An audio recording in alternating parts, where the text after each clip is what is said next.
to catch us up on I've lost track of days. I don't even know what days it was. We'll I'm be gonna turn on. it over to you. Well, thank you, Paige. So we just wrapped up week 10. That was yesterday was day 25. So next week we'll Wait. start day 26. We'll have day 26 and day 27. More than likely a 2-day week next week. So as we'd say back home, we're in the short rows. So probably this week and next week will be it, and we are glad of it and know that they are. So yesterday was a really, really good day in the Senate. They passed the Powering Growth package of bills that you all have heard me talk about. That includes SB 304 by Senator Orr, which is the Energy Infrastructure Bank setting that up. You all have heard me talk a lot about us being very intentional not to outpace our growth.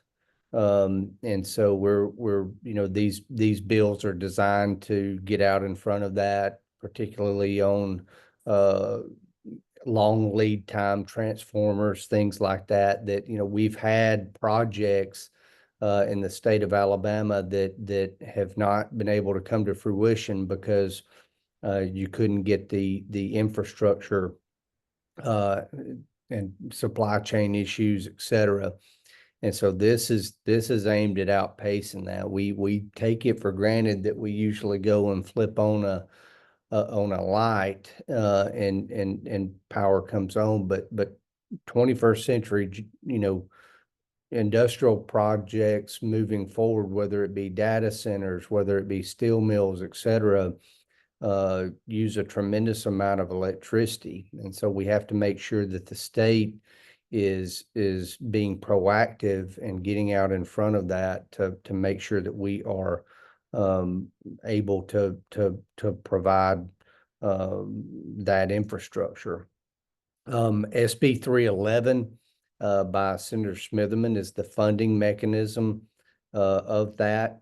It's not raising taxes, it's reappropriating money from the 21st Century Authority. So 50 million will go to the Energy Infrastructure Bank straight away, and then 10 million out of that fund will go to the Incentives Financing Authority. You'll hear another bill later on that also moves 5 million. This is aimed at Secretary McNair. McNair, rightfully so, wants to increase Alabama's marketing, and that includes foreign offices. Other states like South Carolina have been very successful with that. And so Alabama wants to replicate that same thing. So kudos to her for being aggressive in that and seeking funding to stand those offices up. And then finally, in the package is SB 311 by Senator Carnley. That deals with permitting and rights of way with DOT and things like that, kind of, cutting that time down to a reasonable manner so that we can get infrastructure. President Trump's talking a lot about energy. He's talking a lot about streamlining permitting and things like that. And so that's aimed at syncing us up there. And then, as I mentioned, another bill by SB 315 by Senator Singleton moves 5 million to commerce for the marketing effort. So again, really proud of Secretary McNair and being very aggressive so that all parts of the state, no matter what your zip code are getting marketed. In the House passed the data privacy bill by Representative Shaw. It's SB 283. We have worked throughout the session on this bill, and Representative Shaw has been great to work with. We, can't stress this enough, to all our folks, and we try to make sure the members of the legislature know that BCA wants to be a resource. And, if you're looking at carrying bills, come to us beforehand and help us. We will try our best to get it in better shape for you so that we don't have to oppose it or have a problem with it. And this bill is a perfect example of it. Representative Shaw reached out to us very early on, and we got some of the best attorneys in the state that work in this field, working on this with Representative Shaw. I think we finally wound up on about the eighth iteration of this bill. It passed out of the House and is set to be in the Senate Fiscal Responsibility and Economic Development Committee. The bill originally contained a private right of action, and Representative Shaw removed that. We were appreciative of that. We're told that the trial lawyers want to call a public hearing, or are going to call a public hearing in Fred next week. We would imagine they want to get that private right of action back in there.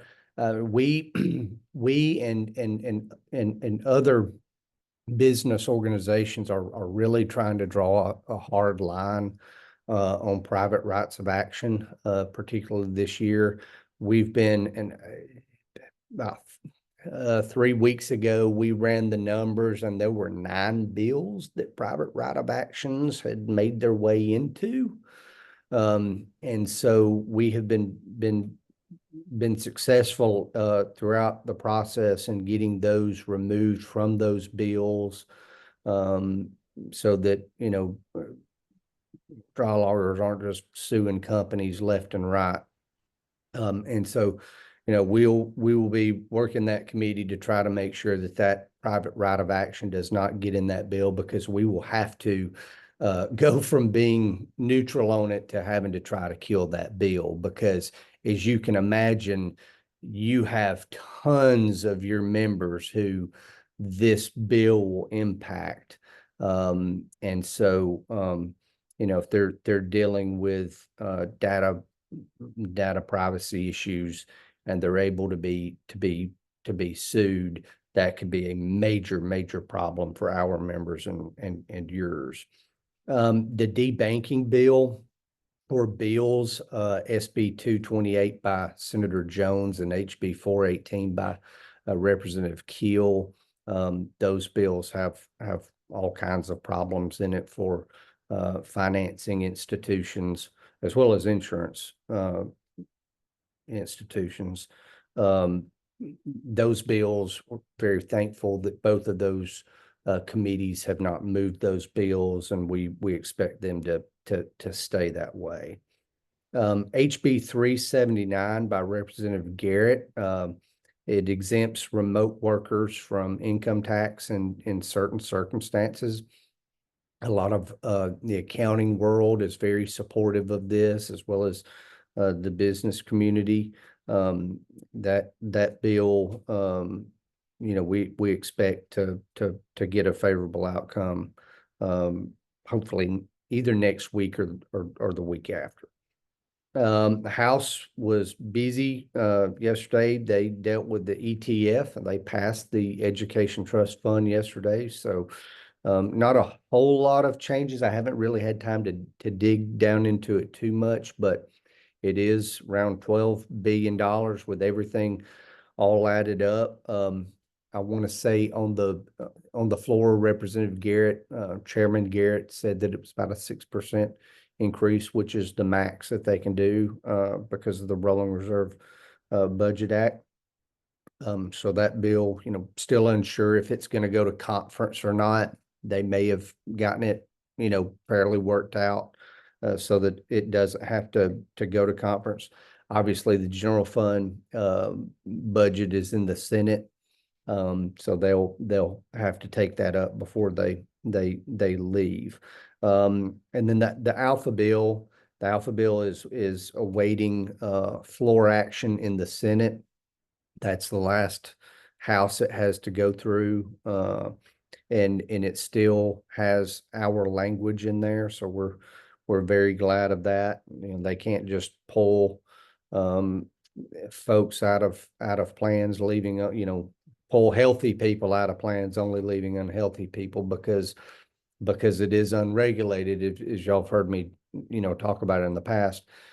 Technically, not saying that they would do this, but in theory, they could, turn down or not have to insure pre-existing conditions. So, just a little safety valve that we wanted to place in there so that it doesn't throw our insurance plans into chaos in the state of Alabama.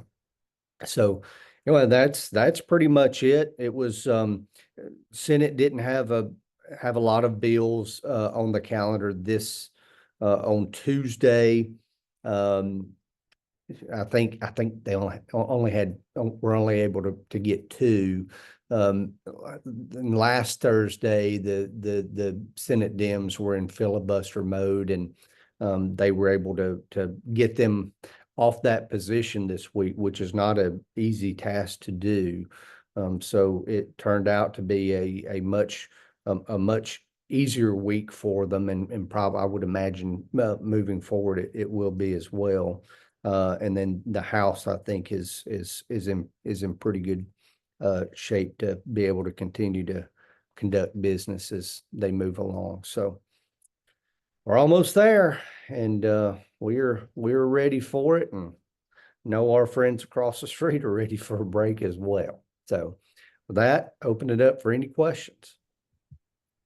Clay, excuse me. I'm sure that this, all of the very astute people on the call, are aware, but just can you talk just a second about when you say private right of action in all of these bills? Explain exactly what that is, and why it's so concerning.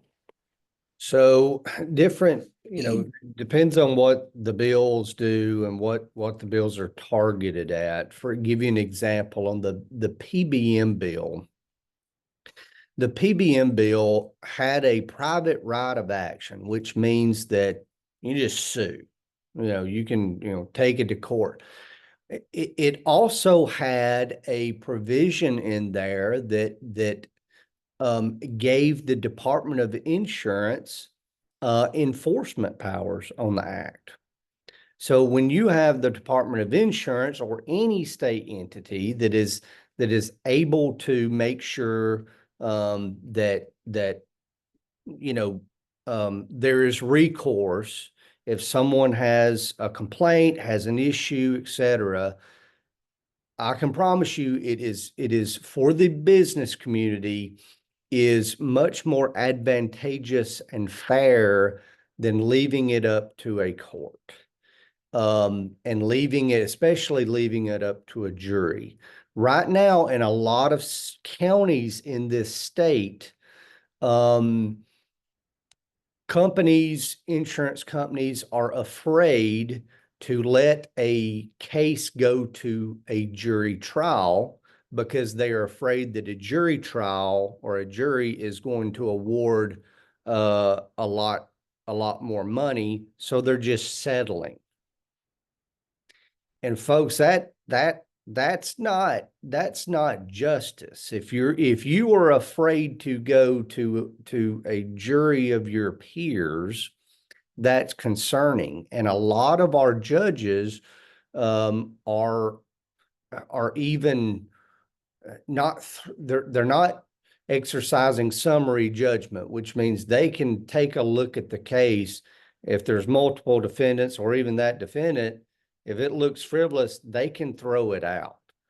And that's not a good place for the state to be. So there was another bill, and again, we were able to get the private right of action out. Of the PBM bill. We were able to, so we'll let the Department of Insurance, have oversight and enforcement on this.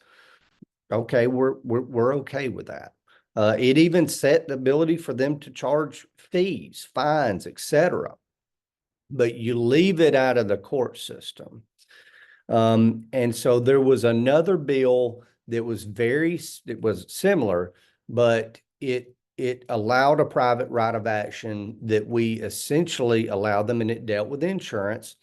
We went to the sponsor and said, hey, it worked for the PBM bill. Why don't you take that private right of action out and just put this same type language in there? He agreed. So we're being very watchful now. A lot of those have been getting through in the past. It's been a death by a thousand cuts. And so we're trying to be much more intentional about changing the legislature's mindset that, hey, if you keep letting these private rights of action in there, we're going to wind up back in a tort hell like Georgia. Um, they are then they just passed a big tort bill last week, but y'all have heard me talk about it. We've got you can't have companies or individuals that are afraid to go to a jury trial. I mean, I think we would all agree that that is not justice.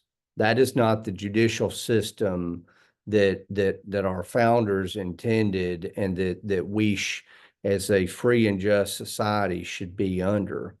There was I wish I could find this text for y'all. It was an example um, that that happened in Coleman County of all places, that by all indications they thought that the case would be thrown out. It winds up going to, okay, found it. A company took a case to trial in Coleman with Judge, I'll leave the name out. It had $6,500 in medicals. Everyone thought the plaintiff would get nothing due to the facts in the case. The jury awarded $250,000. That's in Coleman County. So that's out there and that's happening. And it's not just these big, giant nuclear verdicts like the Clark County case. It's cases like that again are causing these insurance companies to, we're scared to go to jury trial because the judge hadn't thrown it out. So we're just going to settle. Well, what's that mean? That means that everyone's insurance costs are going to go up because it's all the risk is spread.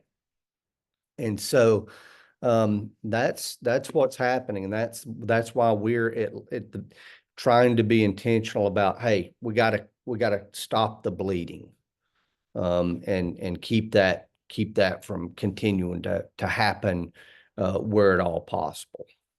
We just want, I think the business community just very reasonably just wants fairness, and a just and fair court system. Very good. Thank you. Does anyone else have anything for Clay as we get close to the end? Clay, I know we talk about, because we're in session and we're talking about the state legislature, but a lot of people's minds in the business community, and we've talked about this now, are all eyes are on DC.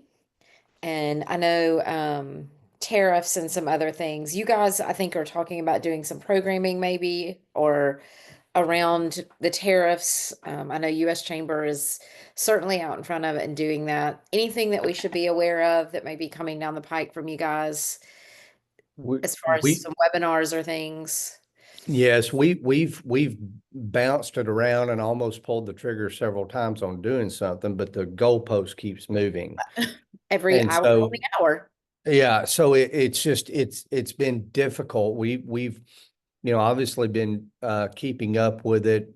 Kind of what we've tried to do mostly is advocate on, individual members will contact us and they have very unique situations, and we have made sure that we have gotten them in front of our our delegation has been wonderful, wonderful to work with, and have done their best to stay on top of things.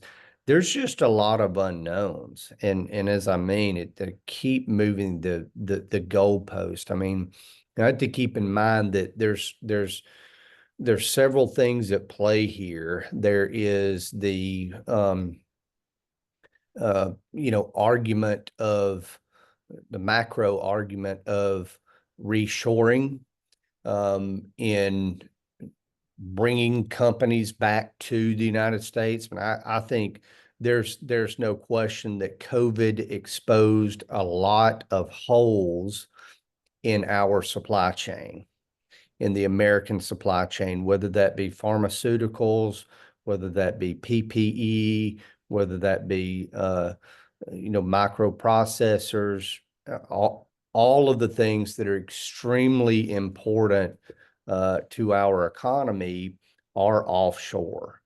And so, there is that at play, translates into national security concerns, economic concerns, et cetera.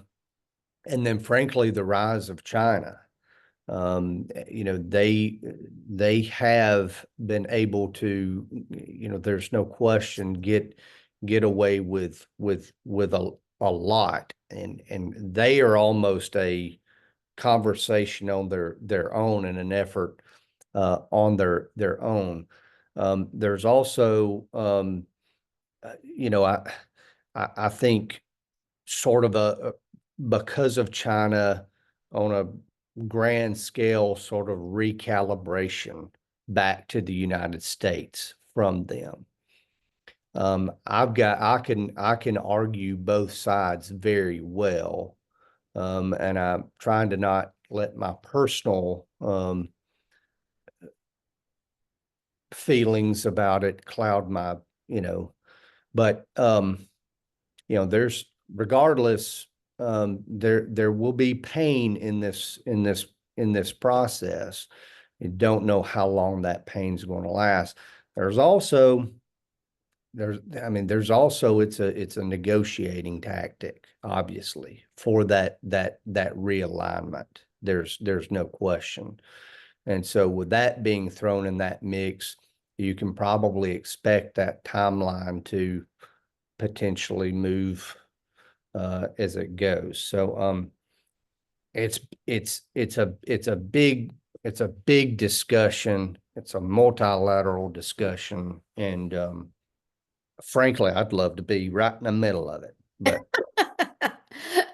I just think it's fascinating. I do. I'm a I'm glad economic you and feel foreign that way. I'm policy glad I'm nerd. glad there are people like you who feel that way because that is not where I want to be, is right in the middle of it.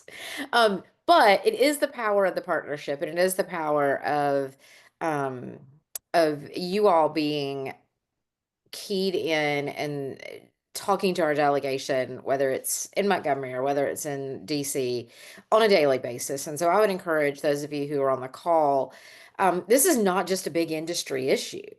This is a across the board, affecting small business, affecting medium size. We have so many small and medium sized manufacturers across this state, in every community from Demopolis to Dothan to Sylacauga. So, um, as you're hearing from your members, I encourage you, talk to your delegation directly, but also let Clay and the team know that those conversations are taking place, because there's power in number, and there is power in having the backing of BCA and the ability for them to have that conversation as well. So they're fighting on behalf of their members just as you are yours. And most of those, hopefully, a lot of those manufacturers and others are members of your local chamber and BCA. So don't forget, when you're making that call to your local delegation, to also call the team. Call me if you need to, and I'll connect you if you don't feel that you can do that directly, but you certainly can. I mean, I don't want to speak on behalf of Clay and the team, but I think that there is power in knowing. Um, what's happening across the entire 67 counties. So Without a doubt. And even if they are not a member of BCA, we're here to help. And look, hopefully they will be, that's right. see the value in us and be, a member of BCA. Absolutely. So with that, Clay, I think we have one more capital briefing scheduled, and it is sounding like it may be the Friday following the end of session, if we've got 2 weeks left. So we will keep that on the calendar. That would be, let's see, I don't trust my memory. That would be May the 9th, which should probably be immediately following Sine Die. So um, I hope that you all will make plans to join us there. We'll get a full recap of what happened this session. Um, Anna, anything else that you can think of? I'm sure Jay is ready to come home. Um, so with that, again, thank you, Clay. Thank you to the entire team. We appreciate you. It's been an interesting session. Glad to see the power and growth bills pass. Look forward to seeing those budgets get done as well. So everybody have a beautiful, great weekend. I hope wherever you are, the sun's shining, and we will see you guys next week. Thank you. Sounds good. Thank y'all.